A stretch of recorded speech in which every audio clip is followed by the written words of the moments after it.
Welcome back बच्चों। Complex number के अगले लेक्चर में आप सभी का स्वागत है। आज हम लोग कुछ और इक्वेशन देखेंगे कॉम्प्लेक्स नंबर में। ठीक है, हम लोग शुरू करते हैं इक्वेशन ऑफ सर्किल से। तो देखिए, इक्वेशन ऑफ सर्किल आप पहले भी कई बार पढ़ चुके हो। जो सबसे आसान फॉर्म होता है कि z जो होगा, लोकस क्या होता है, जिसका डिस्टेंस एक फिक्स पॉइंट से कांस्टेंट होता है। यानी ये दूरी, अगर ये z0 है तो z माइनस z0 हमेशा कांस्टेंट होगा, और वो क्या होगा, रेडियस ऑफ द सर्किल। तो ये सबसे आसान फॉर्म ऑफ सर्किल है जो हम लोग कई बार देख भी चुके हैं। इसका जनरल इक्वेशन होता है इस फॉर्म का।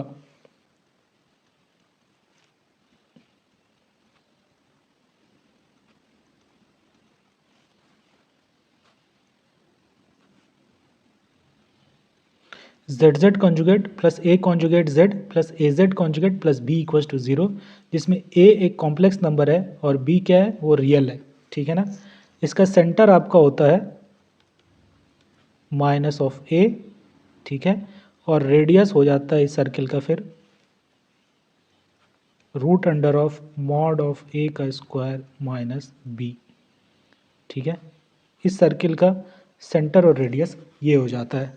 तो ये आपका जनरल फॉर्म ऑफ सर्किल है, इसको भी याद रखिएगा, जिसमें जेड जेड कॉन्जुगेट वाला टर्म ज़ीरो नहीं होना चाहिए। ठीक है ना, ये ज़ीरो हो जाएगा तो ये क्या है, इक्वेशन ऑफ लाइन फिर हो जाएगा। ठीक है, तो ये वाला टर्म होना चाहिए। अब हम लोग आगे पढ़ते हैं equation of circle through three non collinear points. आपने पढ़ा होगा कि तीन नॉन कॉलिनियर पॉइंट से एक और सिर्फ एक ही सर्किल ड्रॉ किया जा सकता है, तो उसका इक्वेशन क्या होगा।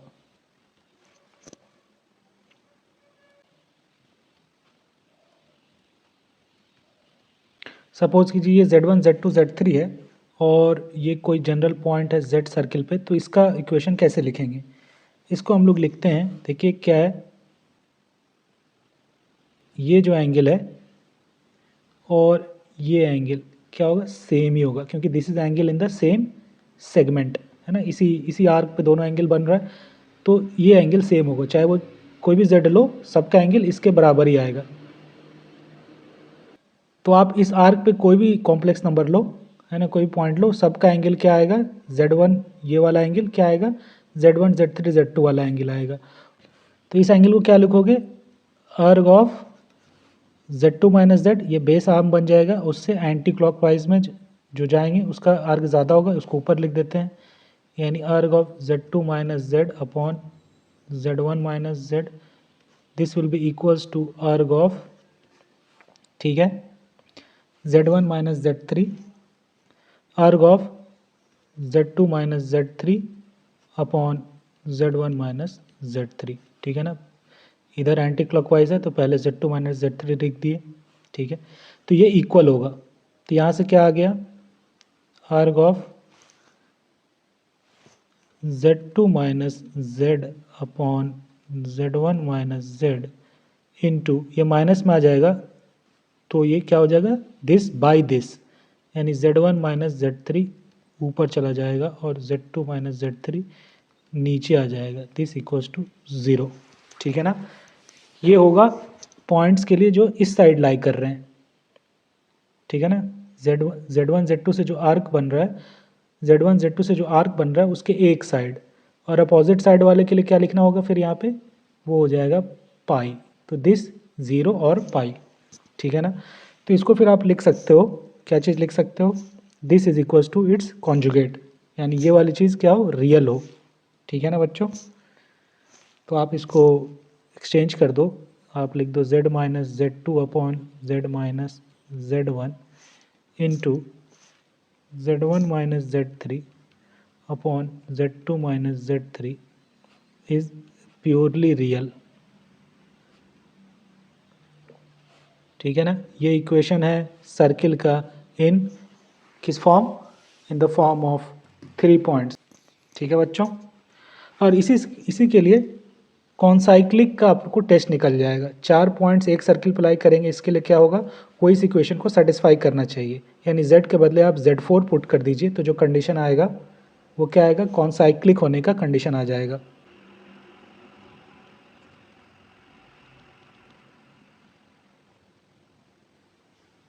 ये 4 पॉइंट कॉन्साइक्लिक कब होंगे, जब आप z के बदले आप z4 पुट कर दीजिए तो क्या बन जाएगा,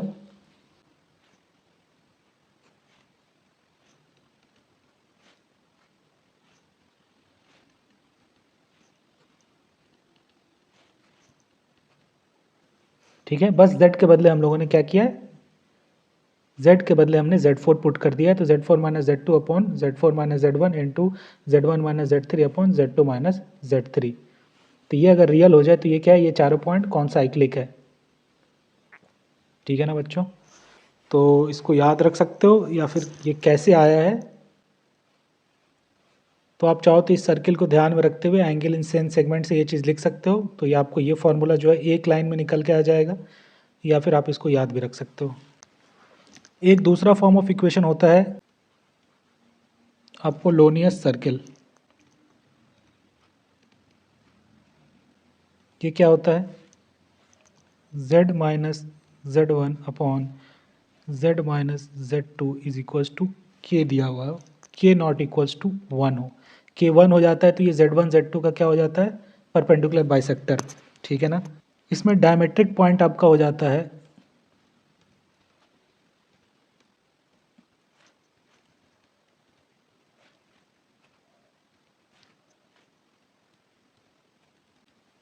Z3 Z4 क्या है, इस सर्किल का डायमीटर है, ठीक है ना। ये डायमेट्रिक पॉइंट है इस सर्किल का, जिससे ये सर्किल पास करेगा।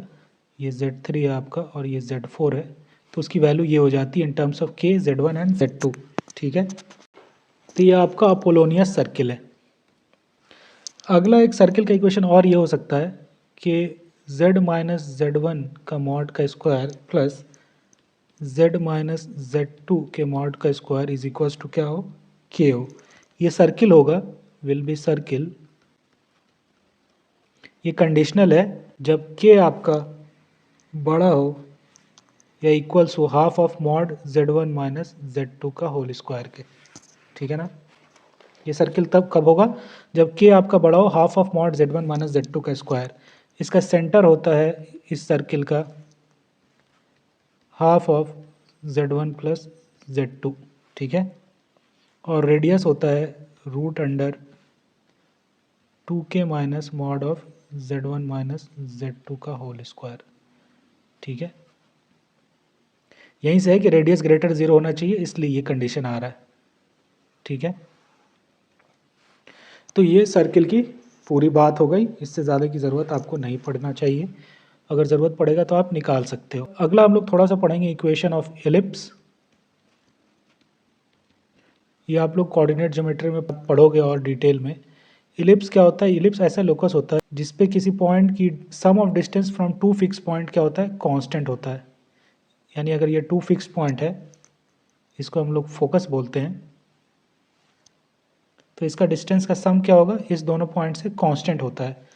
इसको सपोज कीजिए Z1 बोल रहे हैं और एस प्राइम को Z2 बोल रहे हैं, तो एक्चुअली डिस्टेंस क्या है, और ये पॉइंट P है, तो S P plus S dash P इस दोनों का सम हमेशा एक कांस्टेंट होता है।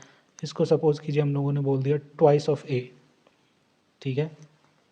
तो यानी z माइनस Z1 का mod plus mod of Z minus Z2 is equals to a constant, ठीक है ना, ट्वाइस ऑफ ए।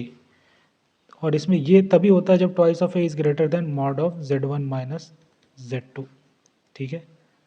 ये कंडीशन है, ठीक है। अगर ये सेटिस्फाई नहीं होगा तो फिर ये एलिप्स नहीं बनेगा, ठीक है बच्चों। अगर ये इक्वल हो जाए, ये इक्वल हो जाए तो ये पॉइंट फिर लाई करेगा in this line segment, S और एस डैश पे लाई कर जाएगा।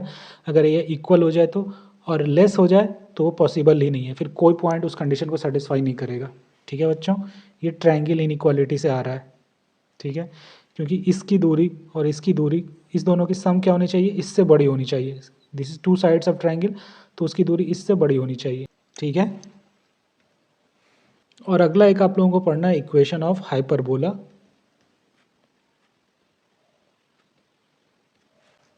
इसको भी देख लीजिए। इसका ये होता है,